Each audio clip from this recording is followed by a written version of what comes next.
এই গরমের ভিতরেও রাস্তার পাশে একজন বৃদ্ধা লোক বসে বসে আল্লাহর দরবারে হাত তুলে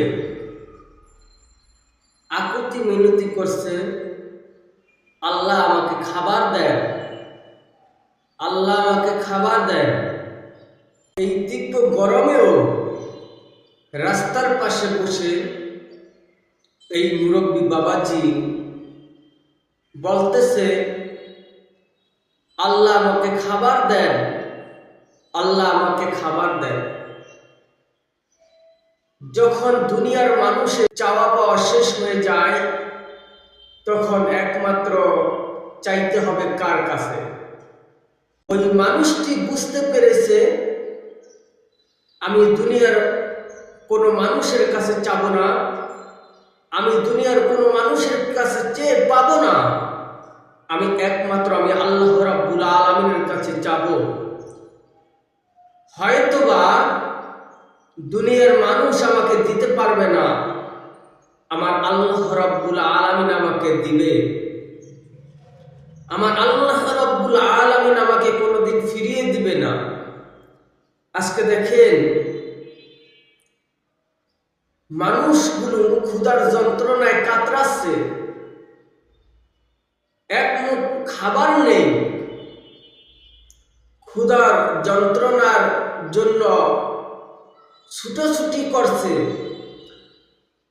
আজকে দেখেন, কোথাও খাবার পায় না, অবশেষে রাস্তার উপরে বসে গেল। বসে গিয়ে আমার আল্লাহ রাব্বুল আলামিনের দরবারে চেয়ে আকুতি বিনতি করলো, আল্লাহ আমাকে খাবার দেন, আল্লাহ আমাকে খাবার দেন। সব দরজা যখন বন্ধ হয়ে যায়, একজনের দরজা বন্ধ হয় না, তিনি রব্বুল আলামিন। সবাই ফিরিয়ে দেয়, কেউ খাবার দিতে চায় না, একজন ফিরিয়ে দিবেন না, তিনি হলেন রব্বুল আলামিন।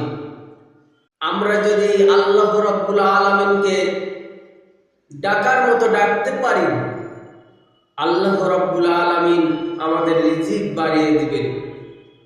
আল্লাহ রব্বুল আলামিন কোরআনে কারীমের ভিতরে বলেন, লাইন শাকারতুম লাযীদান্নাকুম ওয়া লাইন কাফারতুম ইন্না আযাবি লাশাদীদ।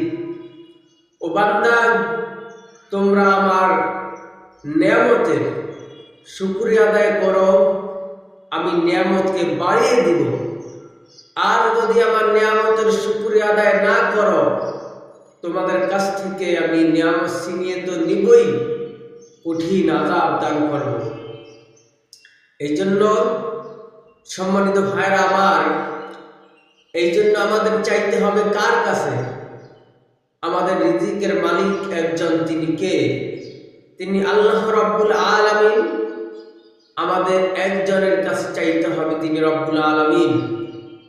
আজকে দেখেন, এই লোকটির জন্য সব দরজা বন্ধ হয়ে গেছে, একজনের দরজা খোলা আছে, একজনের দরজা খোলা আছে, তিনি হয়তোবা রিজিক দিয়ে দিতে পারে, রিজিক দান করতে পারে। এই গরমের ভিতরেও তিনি রব্বুল আলামিনের কাছে চায়, তিনি ধারণা করে, তিনি এটা বিশ্বাস করেন, আমাকে রিজিক দিতে পারে একজন, তিনি আল্লাহ রাব্বুল আলামিন, আমি তার কাছেই চাই। তিনি বসে ওখানে আল্লাহ রাব্বুল আলামিনের কাছে পানা চাইতেছে, আল্লাহ তুমি আমাকে খাবার দাও, খাবার দাও। সব সময় আমরা বিপদ আপদে রিজিকের জন্য আল্লাহ রাব্বুল আলামিনের কাছে চাইতে পারি, আল্লাহ রাব্বুল আলামিন আমাদেরকে ফিরিয়ে দিবেন না। আসুন সব সময় আল্লাহ রাব্বুল আলামিনের কাছে আমরা চাই, আল্লাহ রাব্বুল আলামিন আমাকে দিবেন। এই বলে আমার বক্তব্য শেষ করছি। ওয়া আখিরু দাওয়ানা আলহামদুলিল্লাহি রাব্বিল আলামিন। আসসালামু আলাইকুম ওয়া রাহমাতুল্লাহি ওয়া বারাকাতুহু।